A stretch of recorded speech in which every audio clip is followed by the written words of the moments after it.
Right, joining me now to talk more about the situation in Mozambique is head of the African Governance and Diplomacy Program at the South African Institute of International Affairs, Stephen Grusd. Stephen, good evening and thank you very much for your time tonight here on the Newsfeed Late Night. A double Troika summit, an extraordinary meeting called by SADC. What triggers a double Troika summit? Thanks, Tabo.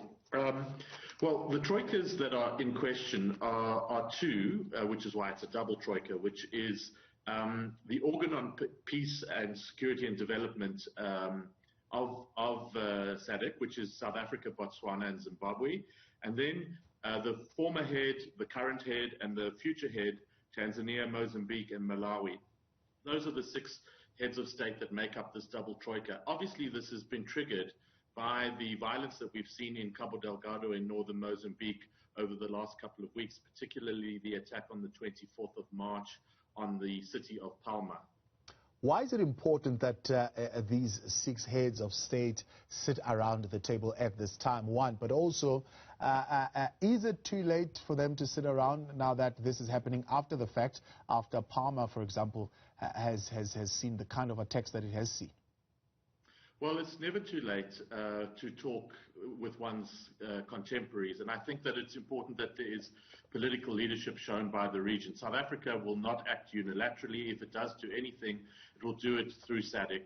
And of course, all of these countries are affected by the instability in Mozambique, whether it's from refugees and internally displaced people or a downtrend in tourism, or economic reasons. I think the region can no longer afford this. It's moved from a few attacks here and there to a very serious insurgency that is trying to capture territory, and that makes it very important for the region to deal with.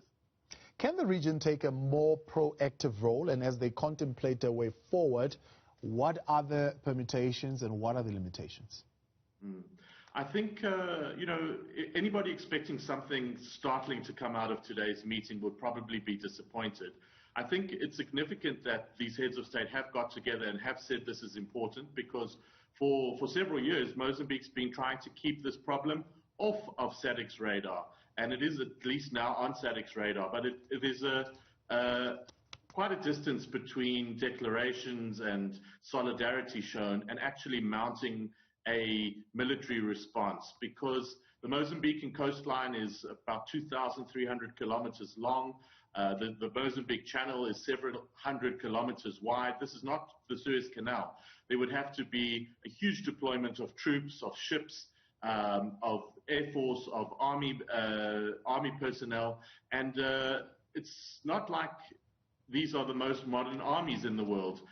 There's been neglect on the re-equipment of African armies and Southern African armies. They haven't had to face a threat like this in 20 years. And so there's aging equipment, and this would be a very, very expensive undertaking in the billions of rands. Now, South Africa saying we are concerned. This is via the Minister of DIRCO, and SADC saying we are deeply concerned. Where are we at that level? Is just still at the level of just mere solidarity? No, I think we are much more worried about this than just solidarity.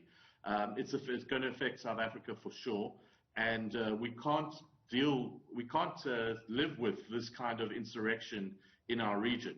So I think South Africa will take action, but it will want to do it through SADC, as I said, and would be very cautious.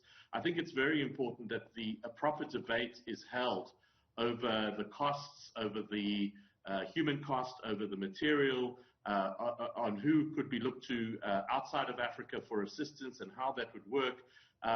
It's not just simply turning up with your guns and your aeroplanes. And that's the question, isn't it? How coordinated this response would need to be. The Minister of International Relations saying it appears that the attacks are coordinated, sophisticated, but also backed by funding and a supply of modern weaponry compared to, just machetes. Yes, absolutely. We saw all sorts of automatic weapons and rocket-propelled grenades in the Palma attacks, and this group is getting much more organized. They're getting funding from somewhere. I mean, the other thing about Mozambique is that it's notorious for smuggling everything from diamonds and rubies to timber and to people and ivory and so forth, and heroin, of course. And there's a lot of that activity on the coastline, which makes this a very complicated situation, along with a population that has long been neglected and underdeveloped. So it's a bit of a toxic mix, and it's not an easy one to solve. What are the hoops that we need to jump over to get to a point of a SADC military intervention? So I think there'll be a lot of internal consultation. As you said, they've decided to send a kind of fact-finding mission to Mozambique that's going to report back to the heads of state in 3 weeks' time, and then maybe we'll see a progression. If we were expecting a fully formed plan to be released to the public, that wasn't going to happen. So I think there's going to be a lot of bureaucracy that has to be gone through, and coordinating of forces and so on before there's any kind of deployment. But also we're going to need to finance this. And from these consultations, fact-finding mission, to eventually then, let's say we do put up a military intervention. The word here is a proportionate regional response. What would that look like? Yeah, it's difficult to know what that means, especially since now the jihadists are looking at taking over territory and, in fact, still occupy certain towns and areas, and are more than just a ragtag bunch of renegades. It's an army. It's a small one, but it's an army, and we're in a war. We have to take that into account. So it's not going to be easy. As I said, there'll be many, many steps that have to be gone through, and I'm not sure what proportionate response is, but I think people were absolutely outraged by this attack, by the burning of people, by the beheading of people, by the huge number of people who've been forced to flee, and also, of course, not to forget the death of a South African. This really makes people sit up and take notice and take this conflict seriously. What is South Africa bringing to the table? I mean, of those heads of state that are sitting there, what could we be bringing to the table? Well, we're, of course, the largest economy in the region, and we hold a lot of political weight. We have also one of the most advanced armed forces relative to our counterparts. So we would bring material, we would bring men, we would bring weapons, and we would bring some kind of credibility. I mean, I think one of the factors that's taken so long for SADC to be involved is Mozambique's own reluctance, because they were saying for a long time, we've got this. This is under control, and we will deal with it in our own way. And that's proved insufficient, and the conflict is really escalating now. Stephen, I appreciate your time, and thank you very much for joining us today. Thanks for having me. Stephen Grusd, that is the head of the African Governance and Diplomacy Program at the South African Institute of International Affairs.